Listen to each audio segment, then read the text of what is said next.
Hello, everyone. Welcome to today's webinar. It is my pleasure to introduce Jamie Drayton, who is Similarweb's lead industry consultant for e-commerce and retail, and Greg Kim, the CMO and head of corporate development for Slickdeals. Thanks, Missy. Hi, everyone. Thanks for joining. Very excited about the topic that we'll be covering today. I'm Jamie Drayton, as Missy mentioned, and basically my role at Similarweb is to take all of the data we have, speak to experts in the field about what they think that means, what trends do they see is up and coming, what to expect, and put webinars on like this, talk to some of our clients about what the future holds. So I'm happy to be here, and I'll hand it over to Greg to introduce himself and Slickdeals. Thanks, Jamie. Hello, everyone. I'm Greg Kim. I'm Chief Marketing Officer and Head of Corporate Development at Slickdeals. I oversee marketing, sales, and corporate development, and I've been with the company for 7 years. I've been in the digital marketing space for 17 years, the first 7 years of that, at leading advertisers like LowerMyBills.com and People Media in the online dating space. In the last 10 years, at an affiliate at Savings.com and Slickdeals. And for those who aren't familiar with Slickdeals, it's the leading social commerce platform in the US. We have 12 million monthly active users who find great deals online and offline. They post them to our site. People rate and review them, and the best of the best deals are curated to our front page, where we generate millions in consumer savings every day and millions in partner sales. And so a lot of our users come on a daily basis, and so we generate over 1 billion visits per year. And lastly, in 2018, we secured some funding from Goldman Sachs and Hearst to continue to fuel our growth. So with that, I'll hand it back to you, Jamie. Great, thanks, Greg. So in terms of what we're covering today, right, I think the topics covered should be very interesting depending if you are an affiliate, brand, retailer. We're going to start off with the affiliate landscape and then get into the actual shopper journey. So looking at what's happening, not just at Slickdeals, but across the entire affiliate space. What does that shopper journey look like in terms of early funnel, bottom of funnel activity? The second section will be the impact of Amazon's commission and rate suppression changes, right? So I think everyone on the call is probably very familiar with some of the changes that have occurred at Amazon in terms of shifting funding to core goods and now expanding back out, but we'll touch on that and kind of speak to what that means for the industry. We'll then look at the implications of Shopify and Walmart's partnership, as well as Walmart Plus. What do we expect that to mean if another big retailer is really making a big play in this space to compete with Amazon? And then finally, I'm sure there'll be some great questions for Greg, who we have with us. And of course, if you have any questions for me as well, we'll have a Q&A at the end where we'll be just kind of going over some questions. Great, so starting off with the affiliate landscape and shopper journey. What we're looking at here is the top 45 affiliate sites in the US. And I thought it'd be helpful to start with this 18-month view to get a sense of what that traffic looks like and what recovery has looked like so far with COVID and now in that post/recovery period. So looking at the past 12 months, I'd say a couple events really stick out. Prime Day, which is a small bump in traffic for affiliates. On the retailer side, I think that bump tends to be a bit larger, but there definitely still is that impact on the affiliate side. And as everyone knows, it's been pushed back to September, so that's a day that we have coming up soon. And then of course, the biggest peak is that holiday season, right? So when we're thinking about Black Friday, Cyber Monday, that's really the largest peak in that last week of the year. What we see for this, I'd call it the COVID-related dip in traffic. That's really February, March, and April. It's a 10% decrease in affiliate traffic versus last year. And I think that's important because the traffic that we see for an affiliate partner really shows us how consumers are thinking about what they're purchasing, right? I think we're going to talk about a few different models that these affiliates run under, right? Some are very bottom of funnel, right before a purchase is made, providing that promo code, whereas others are top of funnel. But understanding how that traffic is shifting in this different world that we're now living in really provides insight into what does the consumer want and how are those needs changing. And then finally, that period that I'm talking about is this COVID recovery. this is the end of April through May to the end of June.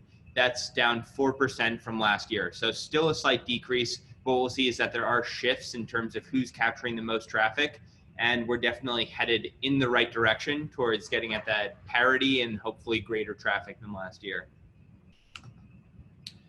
What we can then see is understand the types of channels that affiliates are capturing traffic through. And I think when we look at the left-hand side, something immediately stands out, that the main way that these affiliates tend to function are either through direct traffic or organic traffic. We see some variance with other channels, 2 to 3% for mail, referral, social, paid and display ad traffic. But when we think about the affiliate model, it's largely functioning through one of those two major channels, either direct or organic. And when we break down that list of the top 45 affiliates, we see that 3 affiliates are really dominating the space. That's Slickdeals, 22% of all traffic in that set, Retail Me Not, Groupon each capturing 9%, and then we start to enter the long tail.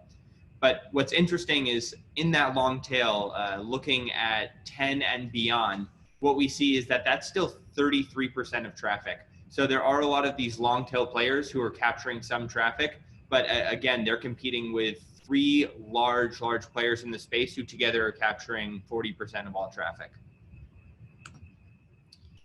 Now, instead of looking at that whole group for this entire conversation, we wanted to focus on some of these biggest players to understand what are they doing well, what's working, what are some of the problems that they may be facing, and where do we see the space shifting. So looking at these top 5 players, what immediately stuck out to me, and Greg's going to speak about this more in a moment, is that Groupon fell, and where they fell, Honey really took its place.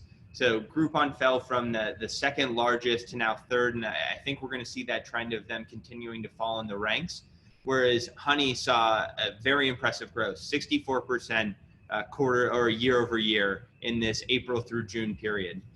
So I think this really speaks to what we can expect in terms of the shift in the affiliate landscape, but also kind of showing how this landscape is constantly shifting. And while Slickdeals has been around for a long time, that by no means justifies or kind of proves that they're in a safe place, right? The market shifts, and you really need to be on top of understanding where consumers are going to make sure that you're meeting that need. So the first piece that we call out is Honey's explosion in terms of traffic. And when we think about that total traffic increase, it was 64%. And across all major channels, we see very significant numbers, right? Direct traffic for joinhoney.com increasing 73%, social traffic, organic search, it's all increasing. But what really stood out to us here is how much they're increasing in traffic through paid search and display ads. And I think that this is a trend that we've seen with some of the websites that have been the most successful in this time, is that just because you're getting a big increase in direct traffic doesn't mean that you can relax or rely on that for your growth. It's always looking at these alternate channel opportunities to fuel that growth. And Greg, I'd love to hear your perspective on kind of how Honey's taken over a bit and what you see for them. Yeah, they've definitely experienced strong growth, and I think this data suggests that. Not surprised to see in terms of their direct traffic, how that's gone up just due to their acquisition by PayPal. So at this point, they're well integrated into the PayPal experience, and that's driving a lot of the direct growth as well. They're investing a lot into TV advertising, so that probably drives the direct traffic as well. And they've been increasing their ad spend across the board. So as you're highlighting, the paid search, display ads, social, they definitely have been investing aggressively across the board. And that's an area that for Slickdeals, we're looking to invest further into paid marketing, because only 2% of our billion plus traffic is through paid marketing, but certainly that's a key lever. Yeah, that definitely sounds very in line with the marketing mix that we see across all affiliates. It's definitely a smaller piece, but an area to find that growth. I would also say, just before we move on past Honey, something that really stood out to me was looking at these top non-Honey related search terms that are driving traffic, and they're very geared around what they think their consumer is searching for, and looking at other brands and not just highlighting or just kind of functioning off of their own brand strength and presence. So Amazon coupons, Wayfair coupons, Chipotle, they're really looking at these branded terms because they know that's what their consumers are searching for. Yeah, absolutely. They're definitely sort of addressing more of the bottom of the funnel when people are within the sort of deep in their purchase journey. Yeah. Like I think about these in relation to maybe a retail me not. Right. It seems like a very similar set of keywords that they're probably targeting of right before a purchase. That's always been my use case for retail me not. Right before a purchase, searching for that Amazon coupon code to try to find a discount.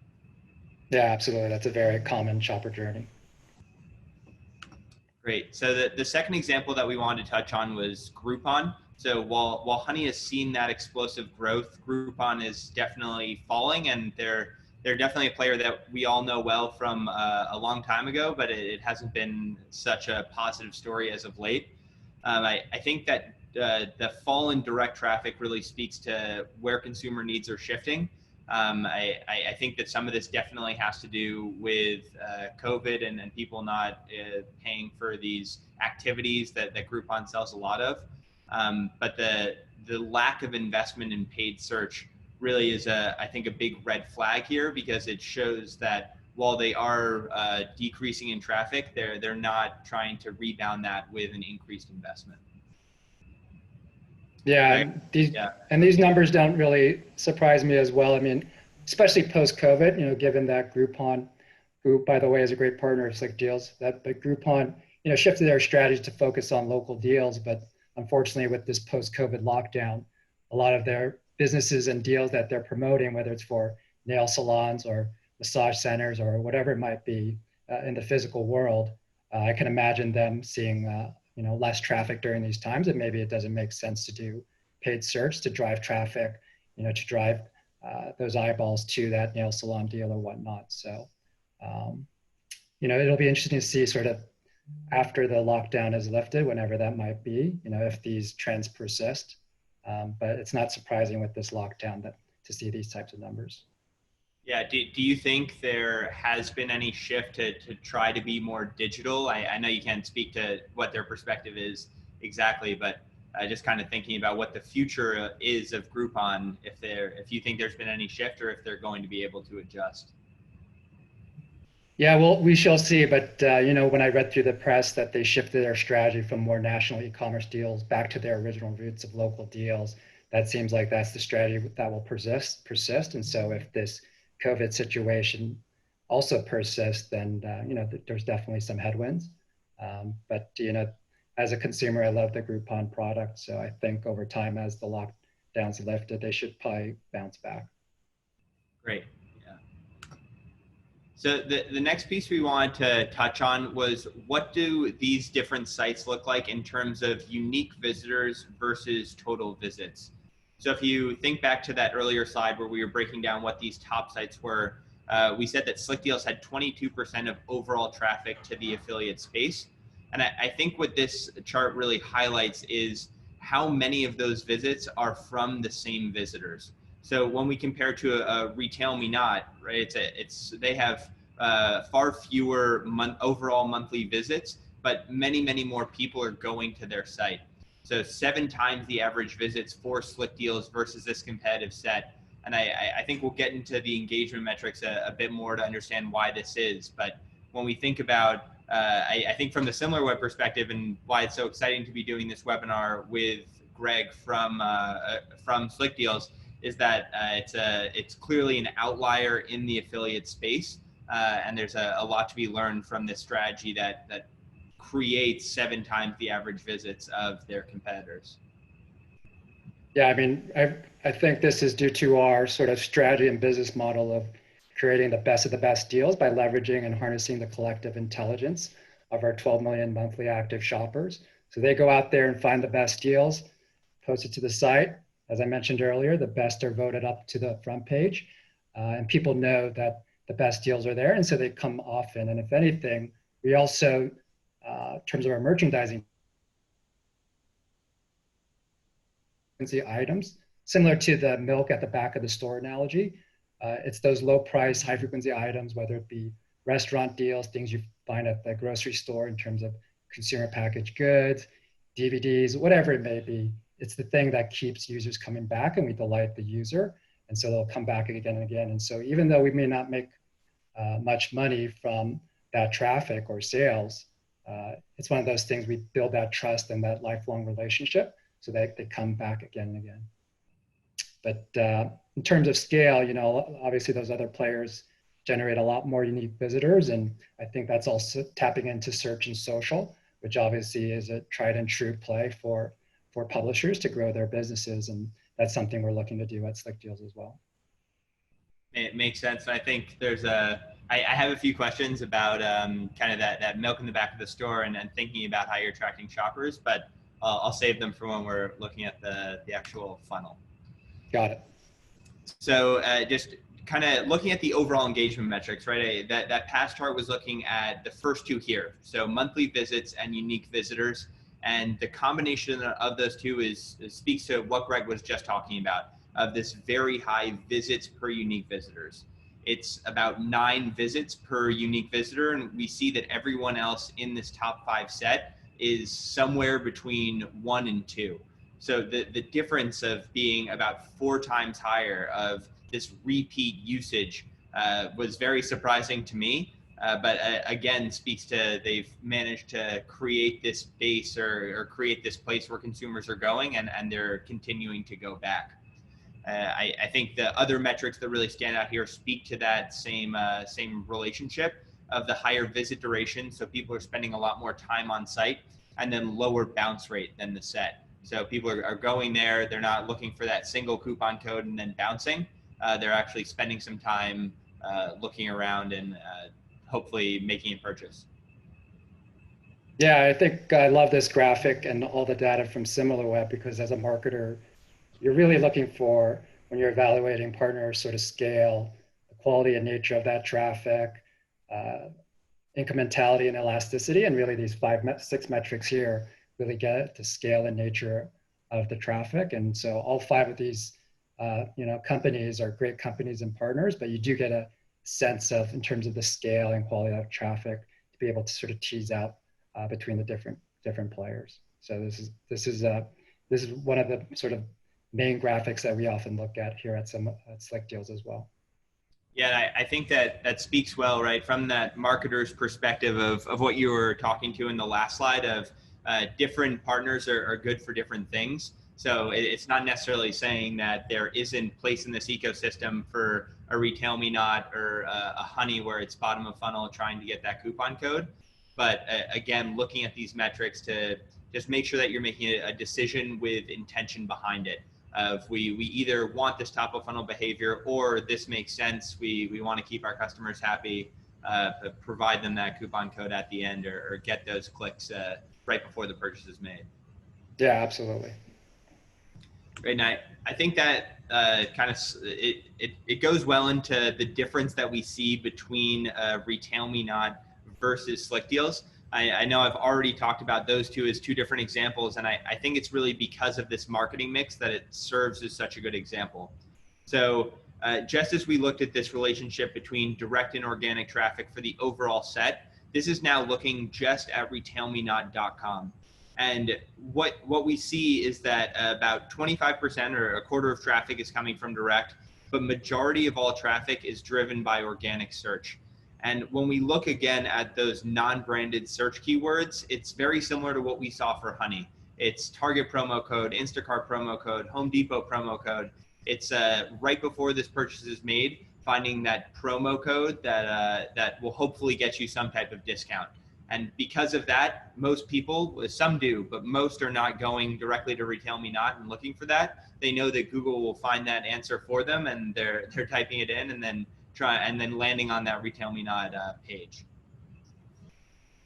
Yeah, I mean, I guess not much more to add there. I mean, I've been following Retail Me Not for over a decade now, and they certainly are the leaders within organic search and have done a good job of that. And that's how they provide the value to help close the sale for their merchant partners. But definitely it's more organic search versus other channels. Yeah, and I think it'd be interesting to hear your perspective maybe on how Slickdeals is trying to grow that channel. Especially, I think we can save that for a minute and look at the difference in Slickdeals, and then that'll provide very good context into kind of the difference between the two of you. Right. So right, this is a massive difference. We're now looking at Slickdeals on that left-hand side. And what we see for the marketing mix is that 9 of every 10 clicks is coming directly to the site, whereas organic search traffic is only driving 7% of all clicks. Right. So I think this speaks to, we look at those top search words, and even on that organic side, right, a lot of the search terms are still very branded, directed to Slickdeals. But Greg, I think your perspective here would be great on maybe, is there an effort to drive that organic search traffic, or is that direct base really your bread and butter? Well, the direct has been the bread and butter for the past 20 years. We've grown through viral word of mouth.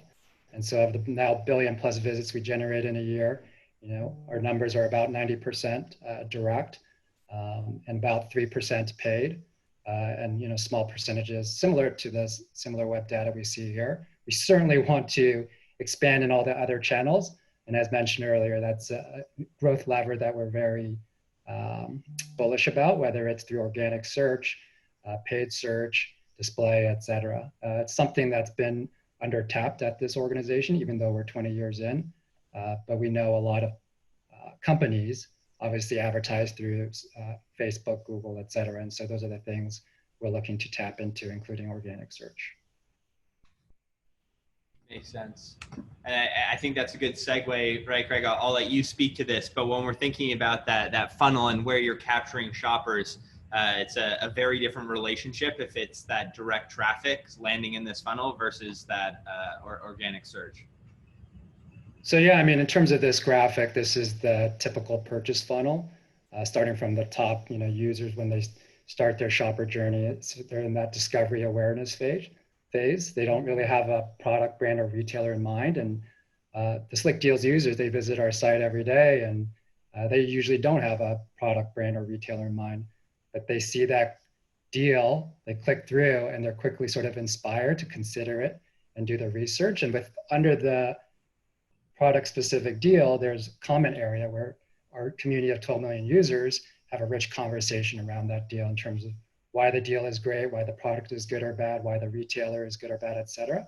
So in a matter of minutes, we quickly move them down that funnel, and they purchase. And so because of that, people come back again and again, and we're able to generate that top of funnel demand generation for our partners.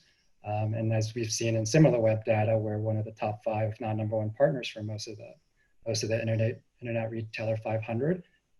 And so that's our sort of angle in play and our value proposition for our partners. And we do it at scale. I mean, as you mentioned, we are a big chunk of the affiliate marketing visits mix. And so whenever a partner sees a deal on our front page, they see a huge spike in sales. And so we really excel at the top of this funnel, but certainly we do well at all levels. And I think as a marketer, it's important to understand in terms of your partners at what levels they're playing at. And to your point earlier, Jamie, there's reasons to partner with different people at different levels. So you're capturing as much sales as possible as a marketer. Mm-hmm. Yeah, and I'd love to go back to your analogy of the milk at the back of the store, right? When you're thinking about this base that's coming for that discovery and awareness, what do you think of as that kind of set of products that are similar to that milk in the back of the store? Yeah, so whether it's a deal for restaurants, whether it's food and drink items, whether it's video games, things that are low price point, high frequency items that keep people coming back and again. And as you're delighting them and saving them money on these deals, you'll make up that lifetime value over time. And that's been our strategy. And I think it's proven to be very strong over the last 20 years. And that's why a lot of the growth has been purely through viral word of mouth. And it's a strategy that I'd recommend for others. But we have the benefit of this 12 million strong community that helps sort of find those deals. So we have that little advantage, but certainly having those low price, high frequency items does help with discovery.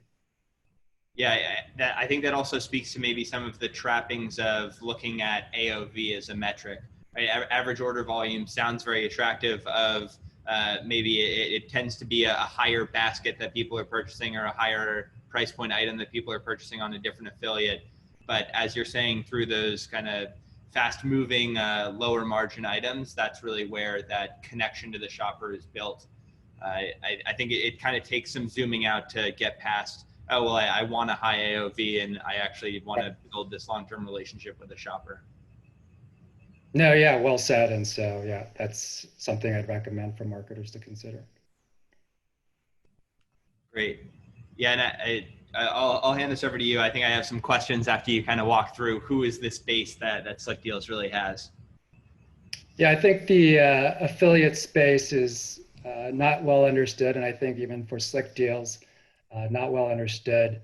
In terms of our demographics, when people think deals coupon sites in general, they tend to think maybe it might be lower income or lower education, but it's actually quite the opposite. It's really the smart and savvy users that tend to use deal coupon sites, and it's no different at Slickdeals. We over-index in terms of higher education, higher income. We have investment bankers and lawyers and engineers, doctors, all sorts of folks, the whole gamut using our site. One interesting thing about Slickdeals is that we skew a little bit more male. Most shopping destinations or savings destinations tend to skew more female, but we actually skew a little more male. And then in terms of the engagement of our users, on our mobile app, people actually visit 14 times per week or 60 times a month.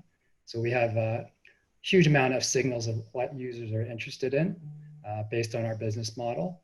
And then because of that, because of that hyper loyalty, we don't really have to do much paid traffic. So moving on to the third section of our users being loyal, 98% of our traffic is free, over 90% is direct, and then our users are very satisfied. And so we have a 70 Net Promoter Score, which is a sort of rarefied air within commerce. And so the way our model works, we've been able to grow our scale and momentum. And as you see there in the far right stat, 14 million monthly active users in Q4 of last year, and helping our advertiser partners generate over $1 billion in sales. And so again, it's this community model, that social model that really helps engender these types of results. Yeah, and I think so. Here we say UGC or user generated content, which you spoke to in the previous slide. I think on Similarweb we saw that the forum pages tend to be about 5% of traffic to the Slickdeals site. Why do you think that your customer base is so willing to go through that forum process and help out these other shoppers? Yeah, it's the first question when I actually evaluated joining the company. Like, why do Slick dealers post to the platform? There's no real incentives, and really, it's when we survey them, it's paying it forward and giving it back. And so they post because as a consumer, they've saved on these great deals, and so they want to get back and post deals. So they post deals, they rate and review the deals, add rich commentary so that other users can use that to make an informed purchase decision. And so we're very unique in the affiliate space and really in the broader shopping space by having this social platform where people can post and sort of converse and discuss the merits of a deal, and the best of the best, again, going to our front page. But really all deals start in our forums. And in terms of the typical shopper journey for Slick dealers, they often see that deals will expire even before it gets to the front page. The really slick deals actually expire before then. So typically they go from front page as a new user and then go deeper into the guts of Slick Deals, into our hot deals forum where all of our deals start. And so that's the unique aspect of Slick Deals. And it always requires a lot of education because we're very different from everyone else out there. Yeah, the name is starting to make more sense. Yeah, exactly. The best of the best deals are Slick Deals. Yeah, I think the idea of this community-based system, right? I have used Honey before, and if you type in a new coupon code, they ask if they're able to take it to give to others, and I've definitely declined on that system, right? Because I think that there is a chance that I don't really owe anything to Honey, in my opinion. Right. Whereas I think Slick Deal is the fact that you have these people coming and spending time visiting a lot. It creates that community, and clearly it makes a big difference on the site. So it's interesting to see I think in this space, whether it be affiliate or publisher, right? Of course, this community is something that that everyone strives for. So it's interesting to see how kind of Slickdeals has evolved into that, or maybe always been that. No, yeah, exactly. Great. So the next piece that we wanted to speak to was the impact of the Amazon affiliate changes, and what does that look like, right? How has that changed what we see for affiliates? So beginning with what we're speaking to, right, it was reported that Amazon was going to do some drastic affiliate commission rate cuts, or in some cases suppression, where rates were really decreasing for affiliates across a number of categories. Because they're focusing more on core, there's the really kind of making sure that the center of the business was okay during this high demand time of COVID. But this is really this big shift that we saw, and it's been interesting to see how affiliates as big as Slickdeals are responding. So beginning with affiliates to Amazon, we looked at the top 10 sites that were directing traffic to the site.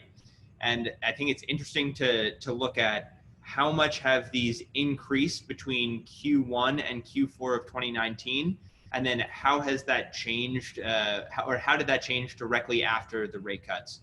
So what immediately stuck out is Slickdeals is sending a huge number of referrals. That number dramatically increased. SteelNews.com dramatically increased over the course of 2019. But once the rate cuts or suppressions were announced, there was this immediate pullback or contraction for almost all affiliates. And when we look at Slickdeals as an example, this is share of outgoing traffic from slickdeals.net. This is exactly what we saw. So Amazon was about 22% of all outgoing clicks from Slickdeals. In April, when that was announced, or I think it was a suppression, and Greg can speak to that, it was cut in half. And then since then, it's started to go back up. So Greg, I'd love to hear your perspective on kind of how this shift played out and what you see as the future for Amazon in the affiliate space. Yeah, so we've read about the cuts as well, but for Slickdeals, we did not experience a cut. But in the way our model works, we drove Amazon a lot less traffic because as with the COVID lockdown, they focused on the essential categories and deprioritized the non-essential categories. And so the way our model works, again, people are posting deals that generate a good user experience, but a lot of those non-essential category items would have 30-day shipping times. And so usually those deals would get thumbed down and get no traction anyways. And so at the end of the day, we had a lot less deals posted for Amazon, a lot less making it to the front page. And so driving them less traffic, as you see in the April 2020 graphic in the middle. But then of course, as they've ramped up their resources and starting to refocus again on non-essential categories, we've been getting a lot more deals posted for Amazon and driving them a lot more traffic and sales. And so there's, back at the top and continue to do well. And so it's been interesting to see. In terms of the other publishers, not quite sure, can't speak to how they're responding, but certainly if there's a rate cut, then like most ad platforms, they would probably drive less traffic to those partners. And so I'm guessing for a lot of the declines there, it's probably in response to those rate cuts. Mm-hmm. Yeah, and when you're speaking to the difference in now being able to focus on categories outside of that core, do you think that that's because they have caught up to the massive supply, or do you think it's that a lot of people have returned to their kind of daily routines of maybe buying in store and the supply has shrank and that's why they can now look at other categories? Yeah, I mean, from what I read in the press, it seems like, Amazon has been ramping up their resources considerably. So I think it's one of those things that, in terms of the essential categories, that'll continue to be strong because I personally don't see this COVID situation dying down anytime soon. But, with the ramped up resources, they've been able to take on the non-essential categories. And I think both of those pies will continue to grow as people have shifted to e-commerce, and I think consumer behaviors have permanently changed. Certainly some folks will go back to their old ways, but I think with this COVID lockdown, a lot of people have been driven to e-commerce. Even for myself, I never did online groceries before, and now I do it without a second thought. And so yeah, I think these trends will persist. Yeah. I think it's interesting to note here Walmart's position in the list. I don't want to jump ahead of what we're talking about right now, but we will be talking about Walmart Plus and that fact that when we compare Q1 where Walmart was 4 for these outgoing partners, the fact that Walmart was the highest in April and now second highest in June, I think kind of speaks to maybe some of what we'll expect later on. So I just wanted to make sure everyone sees that now, since we'll talk about it in a bit. Great. So the other piece that we wanted to focus on of what these affiliate rate cuts maybe mean if you're a retailer or a brand or an affiliate is the difference in ability to convert across different retailers. So this is Similarweb data. We have conversion for these different retailers. And as an example, we were just focusing on the home improvement and furniture category. And what stands out here is that even if that rate cut shrinks for Amazon, because of their ability to convert, it's best in class, 11% for this category, they may still be the best option if you're an affiliate or brand selling an item, right? If the click is being sent to Lowe's or Hayneedle, but the reality is that the conversion happens much less often, that could be a waste of a relationship. So I think whether there's suppression or rate cuts or however you're affected by this, I think keeping in mind the strength of Amazon and ability to convert is definitely important before kind of disregarding them as a partner that doesn't make sense. Great. And yeah, please, Greg. So yeah, I mean, just building on top of that, I mean, when we've looked at Slickdeals data to understand sort of the impact and power of 2-day free shipping, because I think the reason why Amazon does so well in that prior slide is, because of Amazon Prime, right? You get that 2-day free shipping, fast shipping. And so when we looked at a population of our partners that offer 2-day shipping, they definitely showed a significantly higher conversion rate, 2 to 3x higher, versus the population that didn't offer free 2-day shipping. So, I don't think it's an epiphany that fast free shipping is a big determinant to driving conversion rates. But it was interesting to see that it was 2 to 3x higher. And so I think retailers and brands know that they need to sort of improve their speed of shipping and the cost of shipping to really drive those sales and conversions. Yeah, and in terms of rate, right, I think this is Slickdeals. So this is a general number for Slickdeals of the conversion rate they have being 2 to 3 higher. We see this in our conversion data on the Similarweb side too. So it's always great when we can kind of pair up the data that we're seeing across the retailer with how it's doing in the affiliate space, and they very closely align. So I think this speaks to, and people have been talking about it for well over a year now, but how 2-day shipping is quickly becoming a necessity to compete. So as I said we would speak to, we'll now look at the implications of Shopify and Walmart's partnership. Great. Now I'll hand it over to you, Greg, just to kind of walk through what the big points are of what this growth means, and then I'll take it over for the Similarweb data side.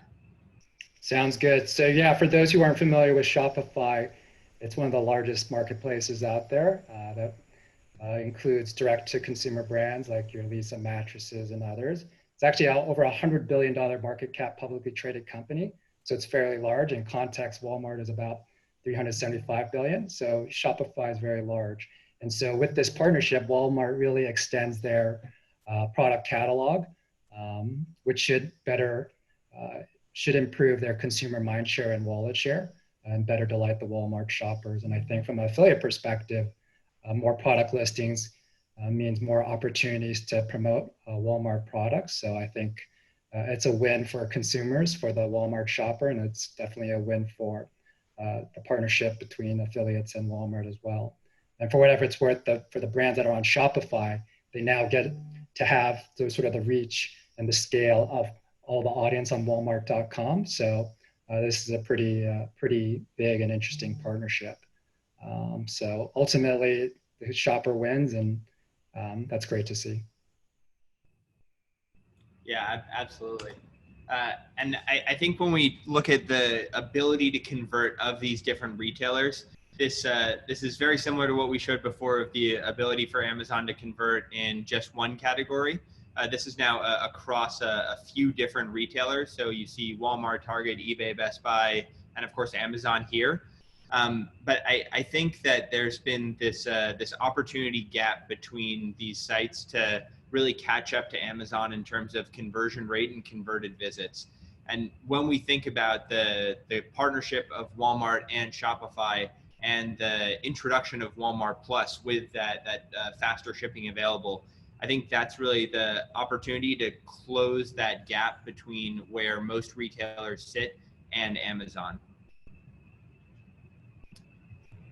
Yeah, I think this sort of supports what we saw with that Slickdeals data in terms of the fast free shipping, really improving the conversion rates. And so with the introduction of Walmart Plus, I definitely expect them to move up that curve.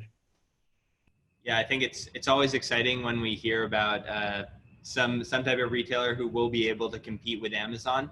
I think this graph alone just shows how lopsided it is across many retailers against Amazon. And introduction of Walmart Plus, that should be something that definitely helps them catch up. Absolutely.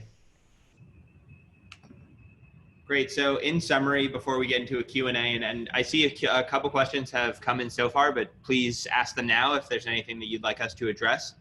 But what we see is that the retail affiliate landscape is changing quickly and continues to change, right? There's many different types of partners, and Greg and I spoke about what some of the best relationships are to have, right, depending on where you're looking for partnering in terms of in the funnel. But ensuring that you're partnered with the right players for what your business's goals are is definitely a big takeaway from what we've talked about so far. The second would be not to choose your affiliates solely based off of conversion or AOV. We spoke to AOV is this shiny number that can actually kind of be a red herring in terms of what you actually are looking for with your customers. And the same can be said about conversion. If you have this customer that's constantly coming back and they'll be there to make conversions over a lifetime, that can be much more valuable than the ability to get someone on and get someone converted very quickly once. And then the final piece would be understanding the opportunities and threats, depending on where you sit in this equation, that arise from this partnership of Walmart and Shopify. So kind of understanding there's this new big player who's making a big move in the space. What does that mean for me and my business? Great. So in terms of Q&A, I see a couple questions have popped up so far. So the first is for you, Greg. It looks like it's the perspective of someone that's a marketer. And it's, can you share some of the best practices on how to get started with or optimize affiliate partnerships? Yeah, I mean, in terms of getting started, I think a good place to start is, talking to the various affiliate networks out there, or even the SaaS partner marketing platforms out there. So whether it's like your Commission Junctions, your Rakuten, Pepper Jams of the world, or Impact or Partnerize, I think talking with those folks is a good way. And then certainly some of the publishers that were in this presentation today are some of the top players in this space. And so those are probably some good places to start. Absolutely. The next is, what strategies do you suggest for small to medium-sized companies with limited budget? I think when we're talking about these massive affiliates, it can seem like we're only speaking to the biggest players. And that's probably a good question for how can we talk to some of these smaller guys, and is what we spoke about today relevant for them? Yeah, I think so. I mean, even for smaller guys, they can tap into the affiliate marketing channel. And the beauty of affiliate marketing channel, it's a guaranteed return on ad spend, right? It's one of those things where we've gotten feedback over the years that the affiliate marketing channel is at the same return on ad spend, if not better, versus search and social. And so who wouldn't want to have that type of guaranteed return on ad spend and really just scale it? And so I think whether you're a large advertiser or small, I think tapping into the affiliate channel makes sense because it's a zero risk proposition. Yeah, I think we publish a report every quarter on the fastest growing D2C brands. And I think some of the ones that had the most aggressive growth were tapping into that as well, right? They understood that even though they're a small player, it's a great return on ad spend, and a smart place to be spending. I mean, one other quick thing is that, when I was a marketer at lowermybills.com and People Media, one of the fastest growing channels for us and most cost efficient was the affiliate channel. And so I knew the power of affiliates. And that's why the past 10 years, I've been at 2 affiliates now, understanding the value that we provide. Mm-hmm.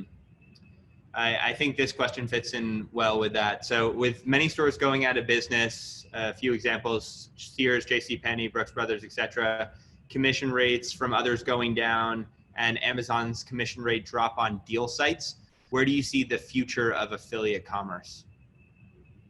I think it really depends on the type of player you are, and it goes sort of back to that funnel. I think folks that provide maybe higher level funnel traffic, whether it's like the slick deals or whether it's like influencers, I think those will tend to do pretty well. If you're more bottom of the funnel, you're still providing incremental value, but I think those might be more impacted. So really it depends on where on the incremental value spectrum that a publisher might be. But I think in general, commission rates for affiliates should tend to be flat to up, given the value and given the relative return on ad spend versus other channels like search and social, where the costs are skyrocketing. The next question would be, where does Ebates, now Rakuten, fit into this landscape?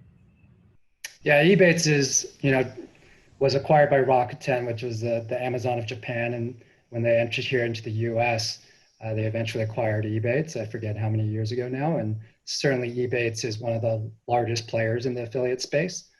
So they still have a strong position within the landscape. And for those who don't know, they're more of a cashback player. So consumers get a cash back when they shop at various stores. The next would be, how do you combat the lower funnel cashback and couponers from stealing your attribution? That's a very good question, because that's what happens all the time. And so whatever stats we pull for in terms of GMV, it's probably 2 to 3x higher because there is a lot of cannibalization. But I think as we're at a point where technologies and advertisers are getting a lot more sophisticated to be able to understand and show the shopper journey. And I know from talking with various affiliate networks like CJ and Pepperjam, et cetera, they have tools that they provide to advertisers to show who's driving that top of funnel and who's driving sort of that last click attribution. And not to say whoever driving that last click is not valuable, but they might be able to see that, that's someone who's at the top of the funnel, like a Slick Deals, maybe they should garner a little bit more of the value and get credit for a transaction. And so I think with more sophisticated tools and approaches, the cannibalization will mitigate over time. Makes sense. And this next question, I think we'll probably both have a perspective, but it's just like flights, hotels, jobs, etc., where Google is showing results on their homepage or on their own. Are they planning to do anything for coupons and the deal space? They do show Stork's coupon page at the top for now. So I would just say, in terms of what they're planning, this is something that we've been talking about with customers across the affiliate landscape in a few different senses. So I think that this is also a big watch out in the financial services affiliate landscape when you're thinking about that searching for a credit card, the NerdWallet, Credit Karmas that exist. This is a huge fear, because if Google is supplying that information, they're kind of chopping the head off a bit. But I'd love to hear your perspective on how you think that would change the affiliate landscape, and then if you do have any insight into kind of what you think their plan is to play in the space.